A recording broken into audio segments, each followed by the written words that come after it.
मध्य प्रदेश में बीजेपी कार्य समिति की बैठक का आयोजन किया गया। बैठक में पहुंचे केंद्रीय मंत्री फग्गन सिंह कुलस्ते ने जनतंत्र टीवी से खास बातचीत के दौरान कहा कि कोरोना के कारण ये बैठक ऑनलाइन की जा रही है। कार्य समिति की बैठक में राजनीतिक प्रस्ताव पर चर्चा की जाएगी। साथ ही आगामी चुनाव से इस बैठक का कोई संबंध नहीं है। देखिए, की बैठक का आयोजन हो जा रहा है। मैं बीच में फग्गन सिंह कुलस्ते से बात करेंगे। सर, किस तरह से देखते हैं, काफी लंबे समय के बाद ये आयोजन हो रहा है? कोविड का आप लोग सब लोग है, ये जो हम मास्क है क्यों उपयोग कर रहे हैं, इसके पहले हम एक दूसरे को पहचान नहीं पा रहे हैं। तो इससे अंदाजा लगा सकते हो कि हम ये सब विषम परिस्थितियों में ये बैठक हो रही। आज भी हमारा ये सारा ऑनलाइन है। कुछ निश्चित कार्यकर्ता रहेंगे और ये कार्यक्रम इसलिए थोड़ा गैप जरूर हुआ क्योंकि हम सार्वजनिक तौर से इतने बड़ी संख्या में, अब क्योंकि कार्य समिति हो रही माने संख्या बड़ी होगी तो स्वाभाविक है हम सरकार में होने के नाते भी थोड़ा कानून कायदे को भी ध्यान में रखना पड़ता है। और तकरीबन 3 साल बाद ये बैठक का आयोजन हो रहा है, क्या लगता है संगठन को? ऐसा नहीं है। देखिए, हम लोग नियमित बैठते हैं, ऐसा ये कहना ठीक नहीं है क्योंकि हम लोग भी, मैंने कहा, कुछ स्थानों में बैठते रहते हैं, छोटे छोटे ग्रुप में भले बैठे हैं, परंतु जो हमारे जो नीतिगत निर्णय होते हैं उन पर डिस्कशन होता है। विपक्ष की भूमिका को लेकर भी चर्चा होनी है आज, देखते हैं क्या हो सकता है। जी बिल्कुल, ये थे हमारे बीच में फग्गन सिंह कुलस्ते जी, जिनका साफ तौर पर कहना है कि आज जो बैठक हो रही है, इस तरह की बैठकें लगातार होती हैं, लेकिन कोविड के कारण काफी लंबे समय तक बैठक टलती रही और अब जाकर कहीं ना कहीं इस बैठक का आयोजन हो रहा है। निश्चित तौर पर इस बैठक से संगठन को मजबूती मिलेगी। कैमरा पर्सन अंकित के साथ दीपा श्रीवास्तव, जनतंत्र टीवी, भोपाल। मध्य प्रदेश के बीजेपी प्रदेश अध्यक्ष वीडी शर्मा के कार्यकाल में पहली कार्य समिति की बैठक का आयोजन हुआ। इस बैठक के बारे में प्रदेश अध्यक्ष वीडी शर्मा ने जनतंत्र टीवी से चर्चा के दौरान बताया कि ये उनके कार्यकाल की पहली बैठक थी और ये ऐतिहासिक होगी। बैठक का आयोजन होने जा रहा है। मैं बीच में वीडी शर्मा जी हैं, इनसे बात करेंगे। सर, किस तरह से इसको देखते हैं आप, बैठक का आयोजन? अभी कार्य समिति की बैठक है। अभी 11 बजे उद्घाटन होगा। माननीय राष्ट्रीय अध्यक्ष जी दिल्ली से उद्घाटन करेंगे और वर्चुअली पूरे प्रदेश के कार्यकर्ता अपने अपने जिलों में जुड़ेंगे। इसलिए ऐतिहासिक कार्य समिति है ये और इसमें आगामी समय में आगामी रणनीति हम बेहतर तरीके से बनाने का प्रयास। आपके कार्यकाल की पहली बैठक होने जा रही, तकरीबन 3 साल बाद। मैं अपने आप को गौरवान्वित महसूस करता हूँ कि पहली कार्य समिति है और संगठन को मजबूती, ऐतिहासिक कार्य समिति होगी। जी बिल्कुल, तो ये थे हमारे बीच में वीडी शर्मा जी, जिनका साफ तौर पर यही कहना है कि उनके कार्यकाल की पहली बैठक है और निश्चित तौर पर ये एक बैठक जो है ये ऐतिहासिक बैठक होने जा रही है। कैमरा पर्सन अंकित के साथ दीपा श्रीवास्तव, जनतंत्र टीवी, भोपाल। खबर भोपाल से है, जहां राज्यसभा सांसद ज्योतिरादित्य सिंधिया की बीते दिन गृह मंत्री नरोत्तम मिश्रा के साथ बंद कमरे में 1 घंटा बातचीत हुई। इस मुद्दे को लेकर जनतंत्र टीवी के संवाददाता दीपा श्रीवास्तव ने एमपी के गृह मंत्री नरोत्तम मिश्रा से की खास बातचीत। देखिए, गृह मंत्री नरोत्तम मिश्रा जी हैं, इनसे बात करेंगे। सर, सिंधिया जी से कल आपकी मुलाकात हुई, तकरीबन 1 घंटे तक बंद कमरे में मुलाकात हुई, लेकिन कोई रिएक्शन निकल कर सामने नहीं आया। हमारा पारिवारिक रिश्ता है। राजमाता जी का उंगली पकड़ के हमने चलना सीखा है राजनीति में और हमारे रिश्ते बहुत पुराने हैं। राजनीतिक एंगल से मत देखो, पारिवारिक। इसी के साथ वैक्सीनेशन को लेकर कांग्रेस लगातार सवाल खड़े कर रही है। सवाल तो हर चीज पे कांग्रेस खड़ी करती है। जिसने सेना पे खड़े कर दिए वो हमको क्यों छोड़ेंगे?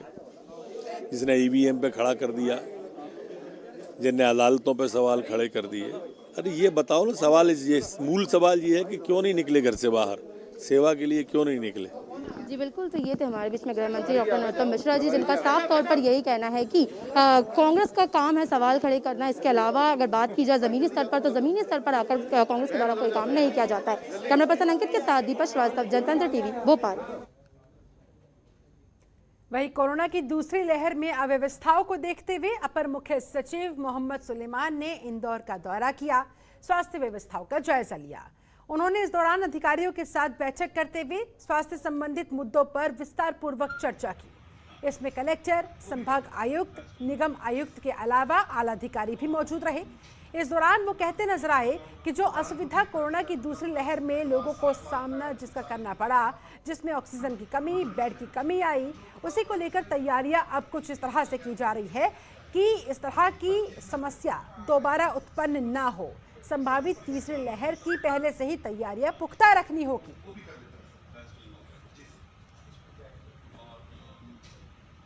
तो इंदौर में ये महत्वपूर्ण बैठक रही। अपर मुख्य सचिव मोहम्मद सुलेमान के इंदौर दौरे के दौरान की ये बैठक, स्वास्थ्य व्यवस्थाओं का उन्होंने जायजा लिया। दूसरी लहर के दौरान जो कमी पेशी रही थी वो आगे भविष्य में ना दोबारा देखने को मिले, इसके मद्देनजर तैयारियां कहाँ तक पहुंची है इसका निरीक्षण करते दिखे कलेक्टर, संभाग आयुक्त, निगम आयुक्त, ये तमाम बड़े पदाधिकारी इस बैठक में मौजूद रहे और अपर मुख्य सचिव मोहम्मद सुलेमान को विस्तृत रूप से सारी जानकारियां दी गई।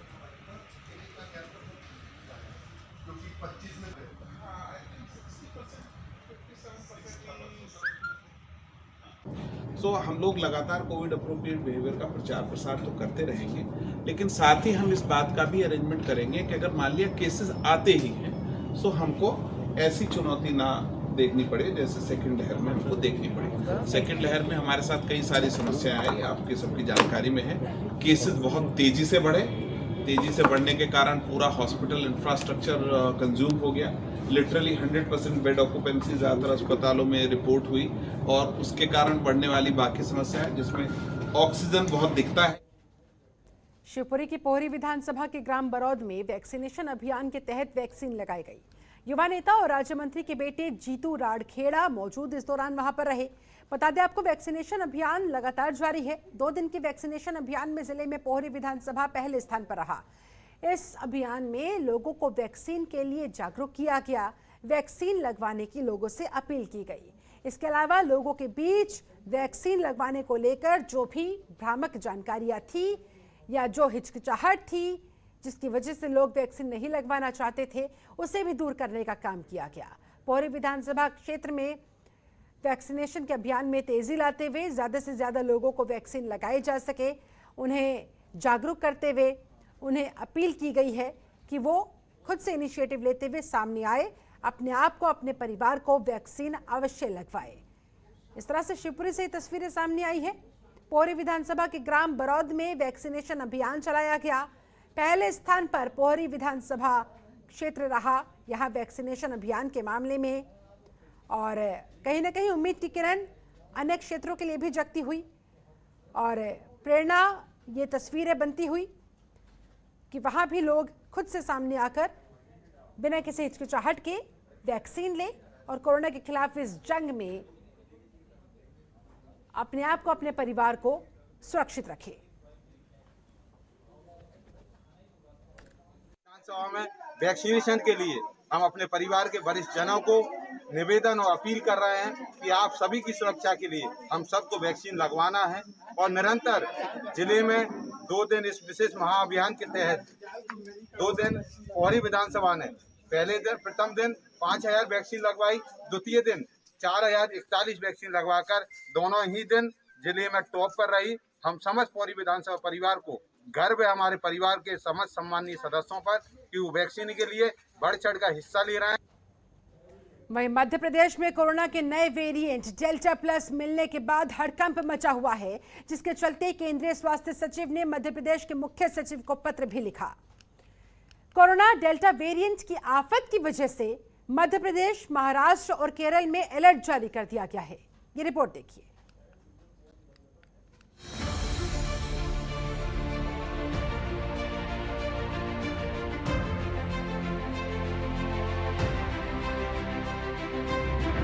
डेल्टा प्लस वेरिएंट का खतरा मध्य प्रदेश में मंडरा रहा है, लेकिन मध्य प्रदेश के माननी मान नहीं रहे हैं। दरअसल एक तरफ माननी लगातार जनता से अपील कर रहे हैं कि मास्क और शारीरिक दूरी का पालन करें, सुरक्षित हो, ठीक हो, मास्क ऊपर करो नाक के ऊपर, और घर वालों को भी कहो अभी कोरोना गया नहीं है, डेल्टा खत्म हो गया, डेल्टा प्लस शुरू हो रहा है।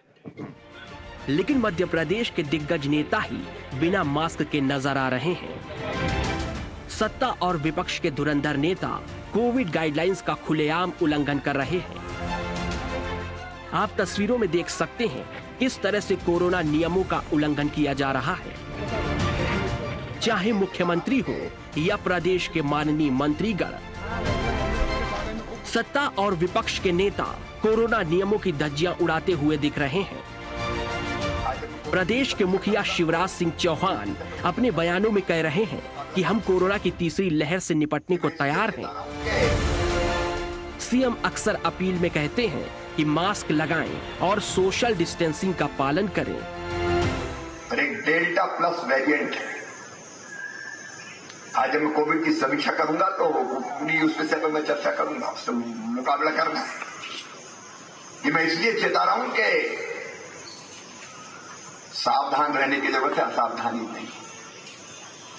इंग्लैंड में, रूस में आज ही आपने पढ़ा होगा केस तेजी से बढ़ रहे हैं, लेकिन हम देखते हैं मास्क उतर जाता है, मस्ती के मूड में आ जाते हैं फौरन, वो फिर बहुत खतरनाक हो सकता है। इसलिए दोनों चीजें, कोविड एप्रोप्रिएट बिहेवियर, कोरोना संक्रमण को रोकने के अनुकूल व्यवहार और वैक्सीनेशन, टीकाकरण, ये दोनों उपाय हैं। समाज के प्रबुद्ध नागरिकगण इस मामले में नेतृत्व करें, सावधान भी करें। सरकार तो करेगी, समाज की भी ड्यूटी है। तो मुझे लगता है कि हम तीसरी लहर को आने नहीं देंगे, और आई तो उसका बहुत सफलता के साथ मुकाबला करेंगे। लेकिन वहीं साहब के कैबिनेट के सदस्य ही कोविड के नियमों को दरकिनार कर रहे हैं। अब देखना यह होगा कि कहीं माननीयों की यह मनमानी मध्य प्रदेश में तीसरी लहर का कारण तो नहीं बनती। Bureau report, Jantantra TV. खबरों के निष्पक्ष विश्लेषण के लिए सब्सक्राइब करें Jantantra TV and press the bell icon. Never miss any update.